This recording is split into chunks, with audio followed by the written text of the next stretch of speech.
In a world where home is a concept not confined by walls, we find Danny and Nemo. Their story, a true story of resilience, unfolds in a forest clearing that knows no address, no shelter other than the canopy above. Here, in this makeshift haven, the game of fetch is more than mere play. It is a celebration of freedom and companionship. Despite the absence of a traditional home, Danny and Nemo have each other, a bond that provides more warmth than any house could offer. Nemo, a Rottweiler of noble spirit and keen intellect, is well trained, not just in commands, but in the language of loyalty. He has stood by Danny through thick and thin. They play in the clearing. Each joyful fetch is a reminder of the trust they've built. Nemo's disciplined responses to Danny's calls are not just acts of obedience, but affirmation of a bond forged in adversity. A bond that says, "Without my boy, never."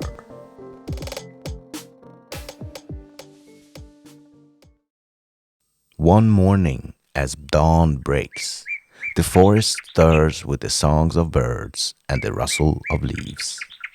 But this morning is different for Danny.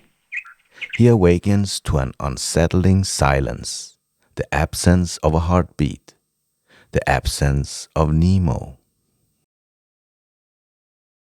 Panic grips Danny's heart as he calls out, his voice echoing through the trees. There is no response, no joyful bark returning to him. The forest, once a place of refuge, now seems vast and empty. Danny starts searching. With each step, Danny's desperation grows. He searches the familiar paths, the hidden nooks of the forest they've called home. But Nemo is nowhere to be found. Danny remembered there's a trader camp nearby. Maybe Nemo was there. The people living there lived hard lives. He went on and asked some of the people living there if they had seen his Rottweiler. But to his disappointment, nobody had seen Nemo. Days turn into nights, and Danny keeps looking for Nemo. He searches everywhere, in the quiet forest where they lived and in the busy streets of the city. But Nemo is nowhere. He's been calling Nemo's name, hoping to hear a bark back, but there's only silence. The posters he puts up with Nemo's pictures are just small pieces in a big city, easy to miss. With each day that passes without finding Nemo, Danny feels more alone.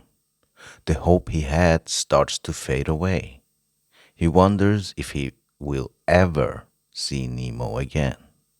Danny's in the station, feeling all alone,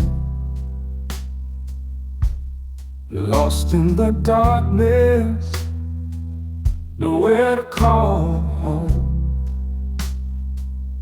Thinking about his Nemo, his loyal best friend,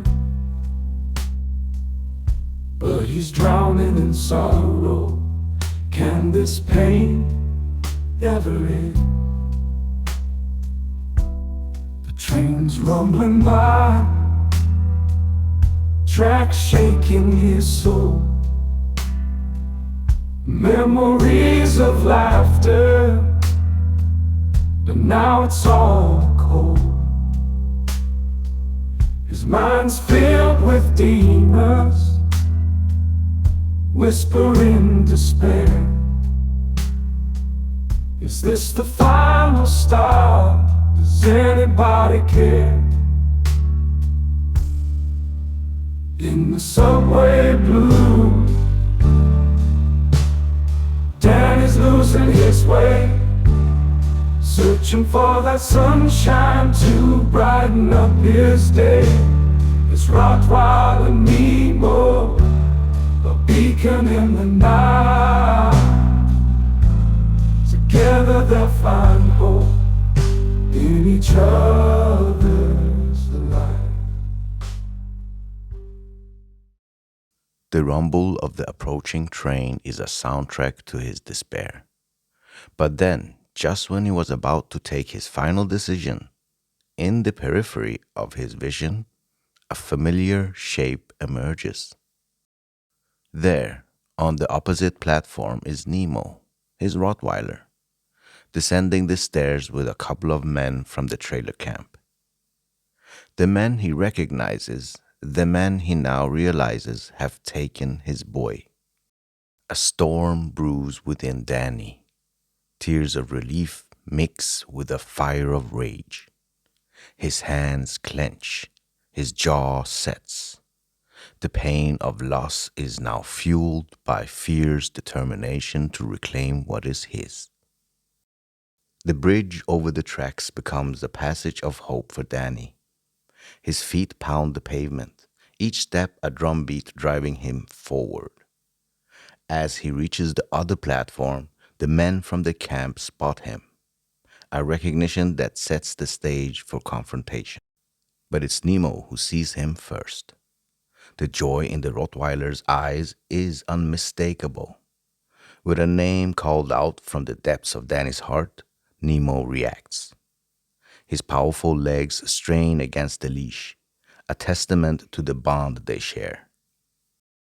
The leash snaps from the man's grip, unable to withstand the force of Nemo's loyalty. The Rottweiler charges towards Danny, a reunion that feels like the world is righting itself. After finding his friend, Danny quickly hugs him. They're happy to be together again, but there's trouble coming. The men from the camp are walking towards them, looking mean, acting like Danny owed them something. Danny gets ready. He has unleashed Nemo, then wraps the leash around his hand, making it like a makeshift whip. He tells Nemo to stay put, and he gets ready to face the men. Danny is not going to let them take Nemo away again.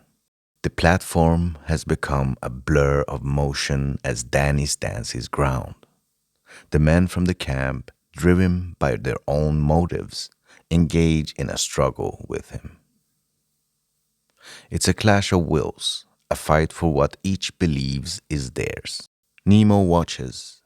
His instincts are torn between joining the fray or obeying Danny's command. The loyalty in his eyes is clear. He's ready to leap into Danny's defense at a word. The sound of the scuffle are muffled by the heartbeat of the station, the coming and going of trains, the distant conversations of travelers. But in this moment, on this platform, the world narrows down to the three men and the dog who watches on. The confrontation ends with Danny and Nemo walking away, leaving the defeated men on the ground. Their cries for help rise above the station's walls, prompting some bystanders to reach for their phones, their fingers dialing for the police. Darting towards the subway exit, his heart pounds with a mix of victory and fear, Nemo matching his pace step by step. Suddenly, three young immigrant men appear, concern etched on their faces. They witness the tail end of the struggle and question Danny. With hurried breaths, he explains, he just reclaimed his stolen dog. Realization dawns on the youth's faces, and without hesitation, they offer Danny a lifeline. Come with us, they say, to a safe place. They know the streets, the hidden corners where one can disappear. Danny nods, a silent agreement forged in the urgency of the moment. As they slip away from the chaos of the station, the promise of sanctuary gives Danny a new hope. The police will find no trace of him or Nemo. They are phantoms in the city's heart. From the safety of a borrowed apartment, Danny watches the world below. The wail of sirens, the flash of lights, remnants of the day's turmoil play out beneath him. Ambulance crew works diligently, a stretcher carrying away the consequences of the earlier conflict. The police comb the area, their search thorough but fruitless. Danny and Nemo are mere shadows now, hidden from the law's prying eyes. Hours tick by. The tension slowly releases from Danny's shoulders. The city's heartbeat resumes its rhythm, the drama at the station fading into just another urban tale. The time has come to leave the apartment that sheltered them. Danny and Nemo step out into the world once more, the setting sun casting long shadows on the pavement.